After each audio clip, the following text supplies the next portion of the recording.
பழமையான பஞ்சதந்திர கதைகளில் இருந்து வரும் ஒரு அற்புதமான கதை இது. ஒரு கொடூரமும் அகந்தையும் நிறைந்த சிங்கம் காட்டை ஆட்சி செய்தது. அது தினமும் வேட்டையாடி எல்லா விலங்குகளையும் பயத்தில் வாழ வைத்தது. இறுதியில் விலங்குகள் எல்லாம் ரகசியமாக ஒன்று கூடி இதற்கு ஒரு முடிவு காண முடிவு செய்தனர். விலங்குகள் சிங்கத்திடம் கேட்டுக்கொண்டன, தயவு செய்து எங்களை எல்லாம் வேட்டையாடாதீர்கள், நாங்கள் தினமும் ஒரு விலங்கினை உங்கள் குகைக்கு அனுப்புகிறோம். சோம்பேறியான சிங்கம் உடனே சம்மதித்தது. ஒரு நாள் ஒரு சின்ன பயந்த முயலின் வரிசை வந்தது. அது மெதுவாக நடந்து கொண்டே ஒரு புத்திசாலி திட்டத்தை யோசித்தது. முயல் மிகவும் தாமதமாக வந்தது. சிங்கம் பசியில் கோபமாக இருந்தது. அது மிக சத்தமாக கத்தியது, என்னடா இவ்வளவு தாமதம் சின்ன உயிரே? நடுங்கிக் கொண்டிருந்த முயல் தலை குனிந்து சொன்னது, அரசே மன்னிக்கவும், என்னை இன்னொரு பெரிய சிங்கம் தடுத்து நிறுத்தியது. அவன்தான் உண்மையான ராஜா என்று சொல்கிறான். அந்த அகந்தையான சிங்கம் கோபத்தில் வெடித்தது. இன்னொரு ராஜாவா? ஏன் காட்டிலா? முடியாதது என்று கத்தியது.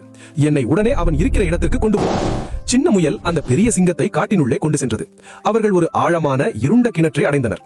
முயல் நடுங்கும் கையால் கிணற்றுக்குள் காட்டி, அரசே அவன் கீழே ஒளிந்திருக்கிறான், அவன் மிகவும் கொடூரமானவன் என்றது. முட்டாள் சிங்கம் கிணற்றுக்குள் பார்த்தது. அதற்கு தன் கோபமான முகமே பிரதிபலிப்பாக தெரிந்தது. அது கத்தியதும் அந்த கிணறு அதையே எதிரொலியாக திருப்பிக் கொடுத்தது. அதை மற்றொரு சிங்கம் சவால் விடுகிறது என்று நினைத்த அது உடனே கிணற்றுக்குள் குதித்தது. ஒரு பெரிய சத்தத்துடன் அது விழுந்தது. அதுவே அதன் முடிவு. முயல் சிரித்துக் கொண்டு மற்ற விலங்குகளிடம் திரும்பியது. நல்ல செய்தியை பகிர்ந்தது. அதன் பிறகு காடு அமைதியாகவும் பாதுகாப்பாகவும் ஆனது. இதுதான் பஞ்சதந்திரா நமக்கு சொல்லும் அழகான பாடம். எவ்வளவு பெரிய சக்தி இருந்தாலும் புத்திசாலித்தனத்துக்கு முன் அது தோற்கும். நினைவில் வைத்துக் கொள்ளுங்கள், பலத்தை விட புத்திதான் எப்போதும் வெற்றி பெறும். இந்த கதை உங்களுக்கு பிடிச்சிருந்தா ஒரு லைக் போடுங்க. உங்க கருத்தை கமெண்ட்ல சொல்லுங்க. மீண்டும் ஒரு கதையோட சீக்கிரம்